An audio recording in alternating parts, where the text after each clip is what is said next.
నెల్లూరు జిల్లాలో ఎల్నినో ప్రభావం త్రాగునీరు, సాగునీరుపై పడుతుందని, అధికార యంత్రాంగంతో కలిసి భవిష్యత్తు సమర్థవంతంగా ఎదుర్కోవాలని ఎమ్మెల్సీ బీదా రవిచంద్ర అన్నారు. నెల్లూరులోని మంత్రి ఆనం నివాసంలో పార్లమెంటరీ పార్టీ రివ్యూ మీటింగ్ నిర్వహించారు. జిల్లాలో కూటమి ప్రభుత్వం అందిస్తున్న సంక్షేమం, అభివృద్ధిపై రివ్యూ, 2 ఏళ్ల పాలనపై ఇంటింటికి తిరుగుతున్న సందర్భంగా ప్రజల్లో ఎలాంటి సమస్యలున్నాయి లాంటి విషయాలపై త్వరలో జరగబోయే స్థానిక సంస్థల ఎన్నికల్లో అనుసరించాల్సిన వ్యూహంపై ఈ సమావేశంలో చర్చించారు.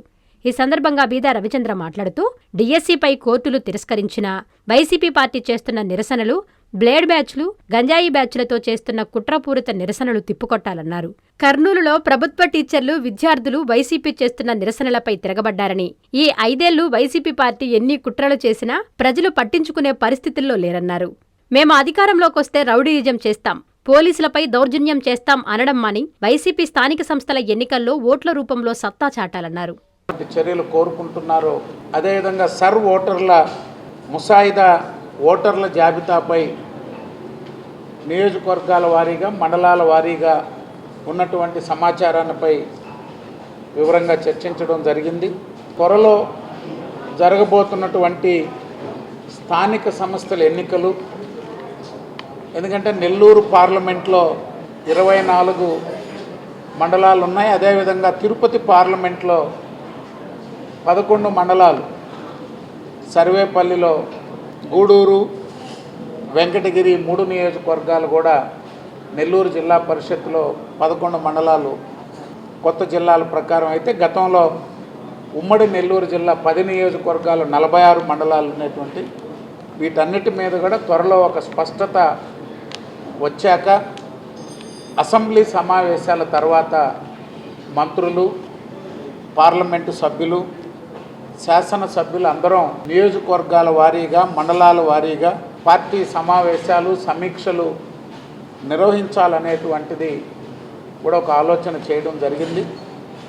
అదేవిధంగా ప్రభుత్వంపై వైఎస్ఆర్ కాంగ్రెస్ పార్టీ స్థానిక సంస్థల ఎన్నికలను దృష్టిలో పెట్టుకొని చేస్తున్నటువంటి దుష్ప్రచారం, ప్రత్యేకించి డిఎస్సిపై కోర్టులు తిరస్కరించిన అధికారులు స్వయంగా పత్రికా సమావేశాలు ఏర్పాటు చేసి మీడియాకి వారి యొక్క అభ్యంతరాలని, కుట్రలని, కుతంత్రాలని ఎంత వివరంగా తెలియజేసిన వైఎస్ఆర్ కాంగ్రెస్ పార్టీ ఒక కుట్రపూరిత ఆలోచనలతో డిఎస్సిలో తప్పులు జరిగినాయి, ఢిల్లీలో నీట్పై జరిగినటువంటి ఆందోళనకి రాష్ట్రంలో జన్జీ కార్యక్రమాన్ని బ్లేడ్ బ్యాచ్లు, గంజాయి బ్యాచ్లను పెట్టుకొని వైఎస్ఆర్సీపీ భజన బృందాలు రకరకాల వేషాలు వేస్తున్నారు. నిన్నటి రోజున చూశారు,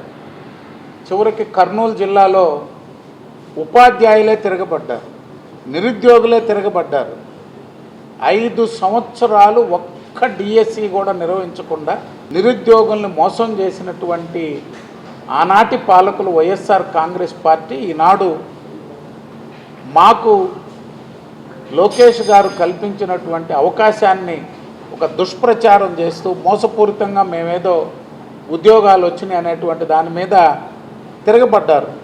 వాలంటరీగా వాళ్ళు కర్నూలు జిల్లాలో ఒక తిరుగుబాటు చేసి రాష్ట్ర వ్యాప్తంగా కూడా మేము లోకేష్ గారికి, ప్రభుత్వానికి, కూటమి ప్రభుత్వానికి అండగా ఉండాలా, లేకపోతే మాకు భవిష్యత్తులో అనేక కేసుల ద్వారా అడ్డుకునే ప్రయత్నం చేశారు డిఎస్సిని.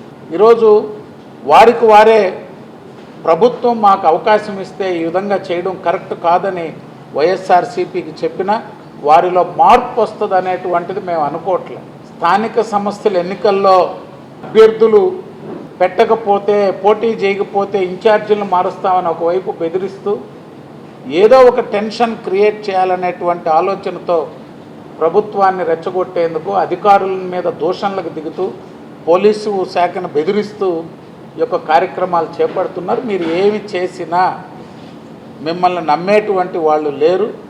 5 సంవత్సరాలు మీరు చేసిన అరాచకాలు, దుర్మార్గాలు, అవినీతిని, ప్రజలని పక్కదారి పట్టించేందుకు ఎన్ని ప్రయత్నాలు చేసినా వైఎస్ఆర్ కాంగ్రెస్ పార్టీని నమ్మే పరిస్థితి లేదు. ఈరోజు సమావేశం పెట్టుకున్నాం. దేనికి పెట్టుకున్నాం? సోమశిల్లో ముఖ్యమంత్రి గారు లోకేష్ గారు ఇచ్చినటువంటి హామీలు కానీ లేకపోతే ప్రభుత్వం చేయాల్సిన పనుల మీద సోమశిల హై లెవెల్ కెనాలు లేకపోతే ఉత్తర కాలువ కావిలి కాలువ ద్వారా ఎదుర్కొంటున్నటువంటి నీటి ఎద్దడిని మంత్రి గారు స్వయంగా అధికారులతో అక్కడ ఉన్నటువంటి శాసనసభ్యులు ఉదయగిరి కావలి శాసనసభ్యులతో మాట్లాడి పరిష్కరించేదానికి, లేకపోతే రూరల్ నియోజకవర్గంలో పారిశ్రామిక వాడన గతంలో చంద్రబాబు నాయుడు గారు ముఖ్యమంత్రి గారు 2017-18లో దానికి ఒక అవకాశం ఇచ్చారు. అక్కడ మళ్ళీ రూరల్లో దాన్ని ప్రభుత్వంలో తీసుకురావాలని రూరల్ శాసనసభ్యులు గారు మాట్లాడడం జరిగింది. కందుకూరు నియోజకవర్గంలో సోమశిల నుంచి నీళ్లు రావాలా, నాకు నీటి ఎద్దడి ఉంది అక్కడ అని చెప్పి కందుకూరు శాసనసభ్యులు సోమిరెడ్డి చంద్రమోహన్ రెడ్డి గారు ఆ నియోజకవర్గంలో ఉన్నటువంటి రైతాంగ సమస్యలు, గ్రామీణ ప్రాంతాల్లో ఇంటింటికి తెలుగుదేశంకి కార్యక్రమానికి వెళ్ళినప్పుడు అక్కడ ఉన్నటువంటి సమస్యలు, దీనిపై చర్చించుకొని ఏ విధంగా ముందుకెళ్లాలనేటువంటి ఆలోచన వెంకటగిరి శాసనసభ్యులు వచ్చారు. కండలేరు ద్వారా లేకపోతే సోమశిల ద్వారా లేకపోతే అక్కడ ఉన్నటువంటి ఆ ప్రాంతాల్లో ఉన్నటువంటి సమస్యలు, గత ప్రభుత్వంలో జగనన్న హౌసింగ్ పేరుతో జరిగినటువంటి మోసాలు, ఇబ్బందులు, పేరుకి ఇళ్ళు కట్టారు, అవి ఏమో కూలిపోతున్నాయి, ఇళ్లలో చేరలేదు, ఇళ్లలో చేరకముందే అవి మళ్ళీ ఎక్కడికక్కడ శిథిలావస్థకు చేరినాయి, ఏ విధంగా ప్రజలకు మనం ఉపయోగపడాలనేటువంటి ఒక చర్చ ఈ సమావేశంలో ఇంత సమయం చర్చించుకోవడం జరిగింది. వైఎస్ఆర్ కాంగ్రెస్ పార్టీ ఏం చేస్తుంది, ఏమి చేసినా సోమశిలకు పోయి మొన్న ఒక ధర్నా కార్యక్రమానికి చలో సోమశిల పిలుపునిచ్చారు. హై లెవెల్ కెనాల్ మీద మాట్లాడారు. ఆ హై లెవెల్ కెనాల్ ఎవరు తీసుకొచ్చి, రామనారాయణ రెడ్డి గారు కాంగ్రెస్ ప్రభుత్వంలో మంత్రిగా హై లెవెల్ కెనాల్కి శ్రీకారం చుడితే మళ్ళీ తెలుగుదేశం ప్రభుత్వం అధికారంలోకి వచ్చాక దాన్ని ఆనాడు ఉన్నటువంటి ఉదయగిరి శాసనసభ్యులు, అదేవిధంగా రామనారాయణ రెడ్డి గారు, అదేవిధంగా అందరూ చంద్రమోహన్ రెడ్డి గారు మొత్తం అందరూ మంత్రిగా అనేక ప్రయత్నాలు చేసి దాన్ని చేసి 5 ఏళ్ళు ఏం చేసింది వైఎస్ఆర్ కాంగ్రెస్ పార్టీ? మన మంత్రి గారు అడిగారు, మళ్ళీ మీరు పోయి ధర్నాలు చేసేది. మొన్నటి వరకు మీరు ప్రభుత్వంలో ఉండి మీరు అధికారంలో ఉండి ఈరోజు సోమశిల మీద హై లెవెల్ కెనాల్స్ మీద లేకపోతే జిల్లాలో జరిగే అభివృద్ధి పనుల మీద చాలా హాస్యాస్పదంగా ఉంది. అందుకే మేము ఒకటే చెప్తున్నాం, వైఎస్ఆర్ కాంగ్రెస్ పార్టీ ఒక ఆయనేమో ఏ విధమైనటువంటి రౌడీజం ఉంటుందో ఏ విధంగా ఎదుర్కొంటారో అని చెప్పి బెదిరిస్తాడు. స్థానిక సంస్థల ఎన్నికల్లో మేమేందో సత్తా చూపిండి, ఓట్లతో సత్తా చూపిండి. దీన్ని ఎవ్వరు కూడా తెలుగుదేశం పార్టీ అసెంబ్లీ ఎన్నికల కంటే ఇంకా సమర్థవంతంగా అన్ని మున్సిపాలిటీలు, కార్పొరేషను, మండలాలు అన్నీ గెలుచుకుంటాం. దానికి మంత్రులు, పార్లమెంటు సభ్యులు, సీనియర్ నాయకులు, శాసనసభ్యులు అందరం కూడా ఈరోజు నెల్లూరు జిల్లాకి కొత్తగా కోఆర్డినేటర్గా వచ్చారు. పార్లమెంటు కోఆర్డినేటర్గా వెంకటరాజు గారు. ఆయన గతంలో రాష్ట్ర పార్టీ ప్రోగ్రామ్స్ కమిటీ చైర్మన్ ఉన్నారు ఎన్నికల ముందు వరకు. వారు వెస్ట్ గోదావరి గోపాలపురం నుంచి శాసనసభ్యులుగా ఉన్నారు.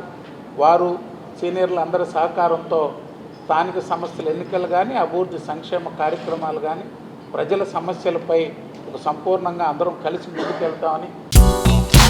ఆంధ్రప్రదేశ్ రాష్ట్ర ముఖ్యమంత్రి వర్యులు శ్రీ నారా చంద్రబాబు నాయుడు గారి ఆశీస్సులతో ఐటీ మరియు విద్యాశాఖ మంత్రి వర్యులు శ్రీ నారా లోకేష్ బాబు గారి సహకారంతో మా పెద్దయిన ఉదయగిరి మాజీ శాసనసభ్యులు శ్రీ మేకపాటి చంద్రశేఖర్ రెడ్డి గారి తోడ్పాటుతో చదువుల తల్లి సరస్వతీదేవి నిలయాలైన గ్రంథాలయాల అభివృద్ధి కోసం అంకిత భావంతో నిరంతరం కృషి చేస్తూ యువతకు, విద్యార్థులకు అండగా నిలుస్తున్నటువంటి ఉమ్మడి నెల్లూరు జిల్లా గ్రంథాలయ సంస్థ చైర్పర్సన్ శ్రీమతి శాంతి కుమారి అమ్మగారికి హృదయపూర్వక జన్మదిన శుభాకాంక్షలు. ఇట్లు ఎంఎస్కే అభిమానులు, ఉదయగిరి నియోజకవర్గం, నెల్లూరు జిల్లా.